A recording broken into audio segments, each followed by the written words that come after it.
ज्ञान का अभाव ही अज्ञान है। जय श्री कृष्णा दोस्तों, स्वागत है आपका आपके YouTube चैनल संस्कृत साहित्यम पर। हम लोग पढ़ रहे हैं अष्टावक्र गीता।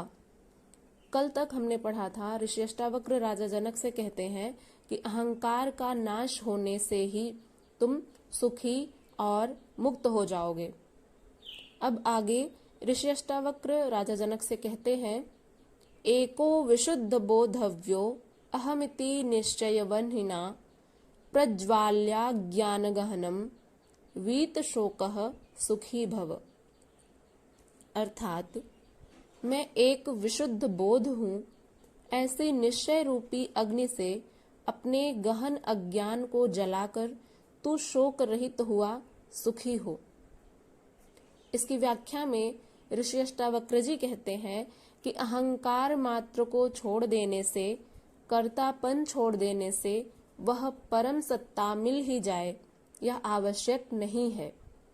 फिर छूटने की भ्रांति भी हो सकती है, किंतु वह सूक्ष्म तल पर विद्यमान रहता है। यह मान लेने से कि अंधकार नहीं है, अंधकार विलुप्त नहीं हो जाता। दोस्तों, यदि किसी कमरे में अंधकार है और आप यह माने बैठे हैं कि अंधकार तो है ही नहीं, तो इससे वह अंधकार तो मिट नहीं सकता, वह दीपक जलाने से ही दूर होगा। इसी बात पर जोर देते हुए ऋषि अष्टावक्र जी कहते हैं और यह विश्वास दिलाते हैं कि आत्मज्ञान के लिए तू यह निश्चय पूर्वक मान ले कि मैं विशुद्ध बोध स्वरूप आत्मा हूँ, तो तेरा अंधकार कितना ही अज्ञान रूपी अंधकार कितना ही घना क्यों ना हो, एक क्षण में विलीन हो जाएगा। अज्ञान का अस्तित्व नहीं है, वह ज्ञान का अभाव मात्र है। जब तक ज्ञान नहीं है, अज्ञान तो रहेगा ही, किंतु ज्ञान का उदय होते ही वह लुप्त हो जाता है।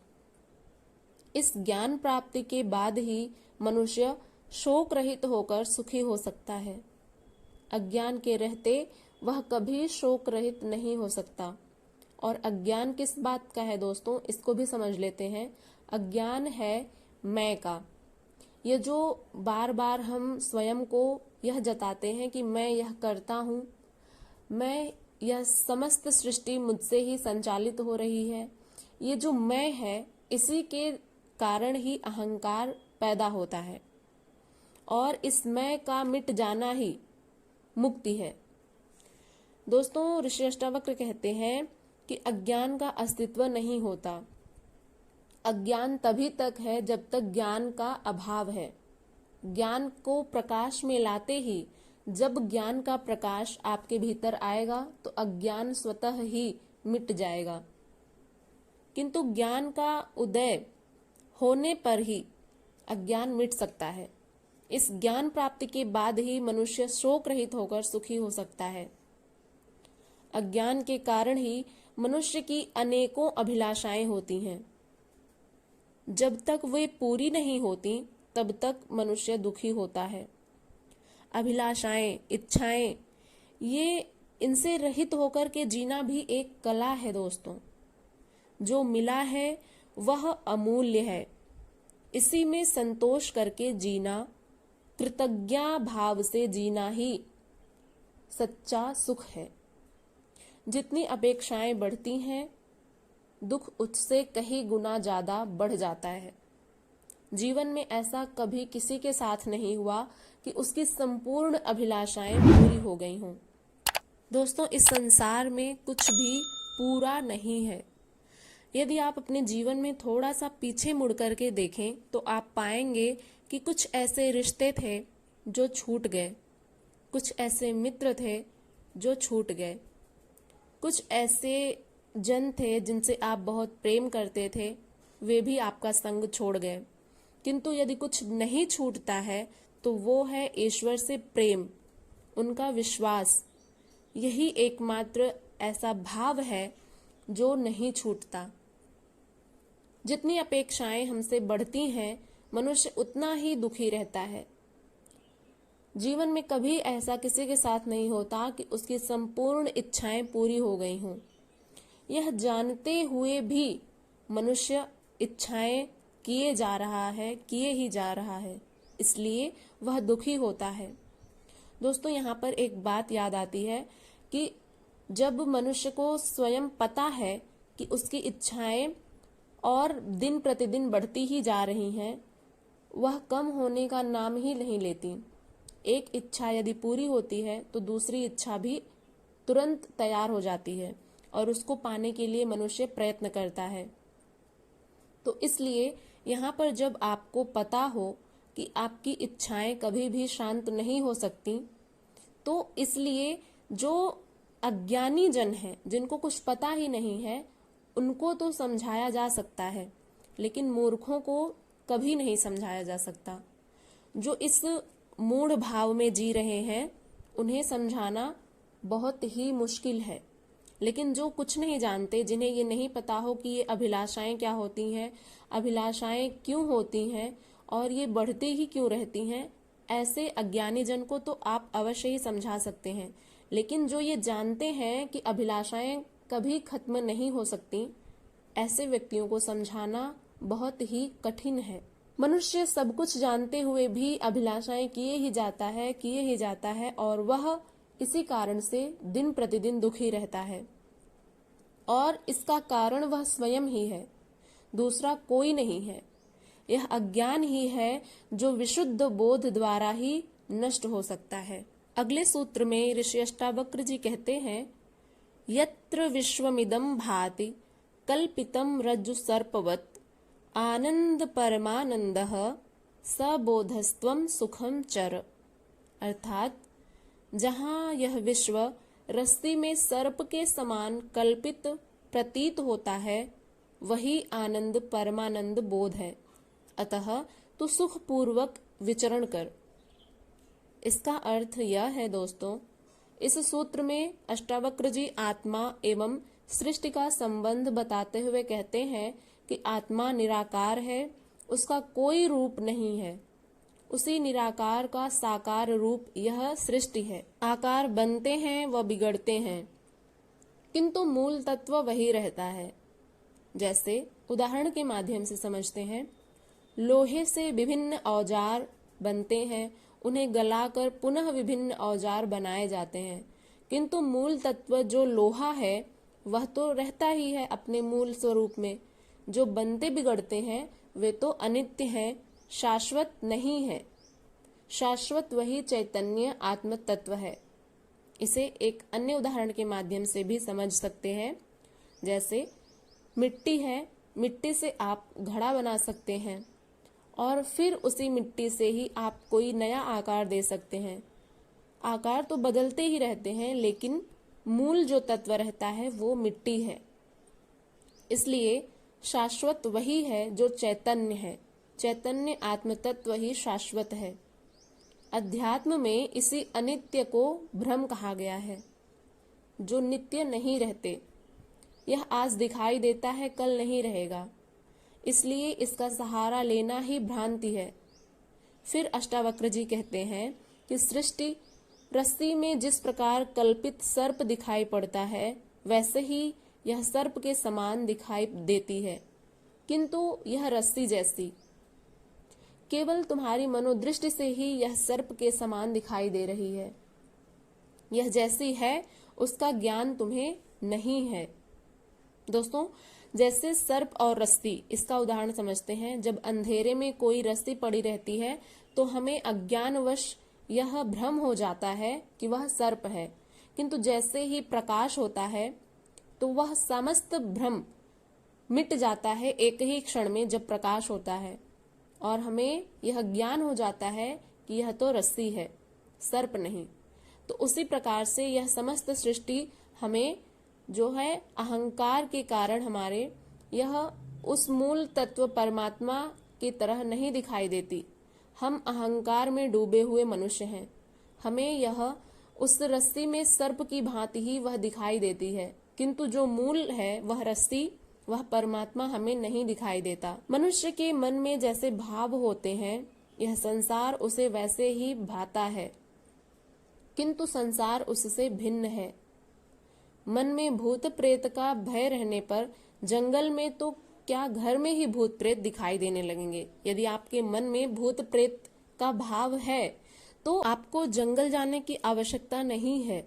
आपको अपने घर में ही भूत प्रेत दिखाई देंगे। स्वप्न में आकर वे आपके ऊपर बैठ जाएंगे। यह सब मनुष्य की दृष्टि है, उसके देखने का ढंग है। उसकी जैसी मानसिक स्थिति होती है वैसे ही सृष्टि उसे दिखाई देती है। यह दोष दृष्टि देखने वाले की दृष्टि का है। यह इसी प्रकार ज्ञानी व अज्ञानी की भी अपनी अपनी दृष्टि होती है। अज्ञानी को यह सृष्टि सत्य दिखाई देती है। यह इसे शाश्वत भी मानता है कि यह सृष्टि अनादि है, इसको बनाने वाला कोई नहीं है। यह सृष्टि ही सत्य है, इससे परे कोई सत्य नहीं है। जो प्रत्यक्ष है, जो दिखाई दे रही है, वह असत्य या मिथ्या कैसे कही जा सकती है। दोस्तों, इसी कारण लोग यह प्रश्न कर बैठते हैं कि वह परमात्मा तो दिखाई ही नहीं देता है, तो फिर हम उसकी सत्ता क्यों माने। इसी अहंकार के कारण लोग इस सृष्टि को शाश्वत और नित्य मान लेते हैं और इसी मैं में ही जीते रहते हैं। वे यह जानते हैं कि इससे परे कोई सत्य नहीं है। परमात्मा जो दिखाई नहीं देता वह असत्य या मिथ्या हो सकता है, किंतु सृष्टि कभी मिथ्या नहीं हो सकती। यह नित्य है, शाश्वत है और सत्य है। महात्मा बुद्ध ने इस सत्य एवं मिथ्या का बहुत अच्छा विवेचन किया है कि यह सृष्टि भ्रांति नहीं है, मिथ्या भी नहीं है, सत्य है किंतु शाश्वत नहीं है। इसलिए यह क्षणिक सत्य है, थोड़े समय के लिए सत्य है। पूर्ण सत्य उसी को कहा है जो शाश्वत है। जो शाश्वत नहीं है वह सत्य नहीं हो सकता। अष्टावक्र जी की दृष्टि अनूठी है। वे इन सब विवादों से ऊपर मर्म की बात कह रहे हैं। सभी अद्वैतवादी ऐसा ही रस्सी में सर्प का, सीप में चांदी का, मृग और मरीचिका का उदाहरण देते हैं। अष्टावक्र जी भी कहते हैं कि यह विश्व रस्सी में सर्प की भांति कल्पित प्रतीत होता है। इसका अर्थ यह नहीं है कि संसार नहीं है या संसार कल्पना मात्र है, बल्कि इसका अर्थ यह है कि संसार तो है, सृष्टि है, ये वन, पर्वत, नदियां, झरने भी हैं, किंतु इससे सुख की आशा करना मृग मरीचिका के समान है, जो कभी नहीं मिल सकता। मृग मरीचिका यह है दोस्तों, जैसे कोई प्यासा व्यक्ति है, वह मरुस्थल पर चला गया है और बहुत दूर से देखने पर उसे वह रेत जल के समान प्रतीत होता है और उस प्यासे व्यक्ति को यह लगता है कि वह जल के करीब है, वह जिसे पी करके अपनी प्यास बुझा सकता है। लेकिन वह जैसे ही वहां पर जाता है तो वह देखता है कि ये तो रेत है, यह दूर से ही मुझे केवल जल के समान प्रतीत हो रही थी। ठीक उसी प्रकार से ऋषि अष्टावक्र जी कहते हैं कि यह जो मनुष्य है, इसे यह समस्त सृष्टि उस मृग मरीचिका के समान ही दिखाई देती है, किंतु जैसे ही वह उसके समीप जाता है, उससे आशाएं रखता है, तो वह दुखी हो जाता है। दोस्तों, यदि संसार में सुख मिलता तो आज की दुनिया तो भौतिक दृष्टि से बड़ी संपन्न है, फिर क्या कारण है कि मनुष्य दुखी है। वास्तविकता यह है कि मनुष्य की जितनी सुविधाएं बढ़ी हैं, उतना ही वह अधिक दुखी हुआ है। आज जितनी चिकित्सा सुविधाएं बढ़ी हैं, उतनी ही बीमारियां भी बढ़ गई हैं। जितने न्याय के मंदिर बढ़े, उतने ही जुर्म बढ़ गए। जितनी भौतिक सुविधाएं बढ़ी, उतना ही मनुष्य का नैतिक पतन अधिक हुआ है। जितना ज्ञान बढ़ा, उतना ही अज्ञान भी बढ़ गया।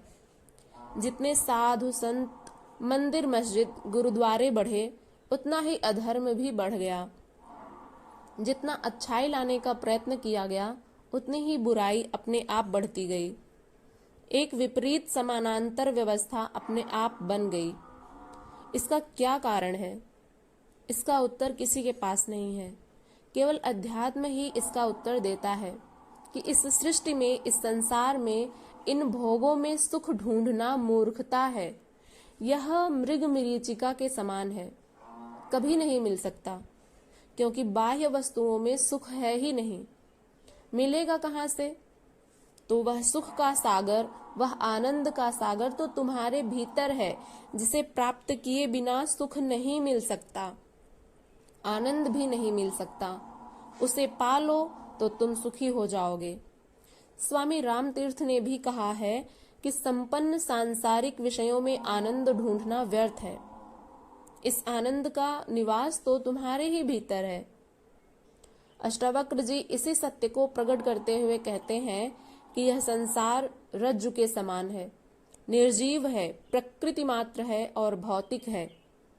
यह तुमको न सुख देता है न दुख, यह निरपेक्ष है। यह तुम्हारे ऊपर है कि तुम इसका कैसा उपयोग करते हो। यह सर्पवत नहीं है, तुम्हें इससे डरने की आवश्यकता नहीं है, विवेक से इसका उपयोग करना है। किंतु तुम इसमें सर्प की कल्पना करते भागे जा रहे हो, पसीना पसीना हो रहे हो, हृदय की धड़कनें बढ़ रही हैं। यह सब तुम्हारी भ्रांति के कारण है कि तुमने रस्सी को सर्प समझ लिया। तुम्हारी यह भ्रांति अज्ञान के कारण पैदा हुई है। अज्ञान किसका? स्वयं का बोध जिस व्यक्ति को नहीं है वही अज्ञानी है, और इसी अज्ञान में ही वह इस समस्त सृष्टि का उपभोग करता है और इसी अज्ञान में ही जीता है। अज्ञान के अंधकार के कारण ही तुम इसके सत्य स्वरूप को नहीं देख पाए, इसलिए वह भ्रांति हुई। अतः तुम ज्ञान चक्षुओं से जब तक इस सत्य का स्वरूप नहीं देख लोगे तब तक भ्रांति मिटेगी ही नहीं। तुम ज्ञान प्रकाश से उसे देखना तो चाहते नहीं, वह हनुमान चालीसा का पाठ करते हुए भागे जा रहे हो। इससे तुम्हारी भ्रांति नहीं मिटेगी, वह तुम्हारी मानसिक दशा है। यदि भाग भी गए तो वही सर्प रूपी भय स्वप्न में तुम्हारे ऊपर चढ़ बैठेगा। अतः इस मानसिक बीमारी का इलाज केवल प्रत्यक्ष दर्शन है। तुम असलियत को जान लो, अपनी आंखों से देख लो, अन्य विधि काम नहीं आएगी।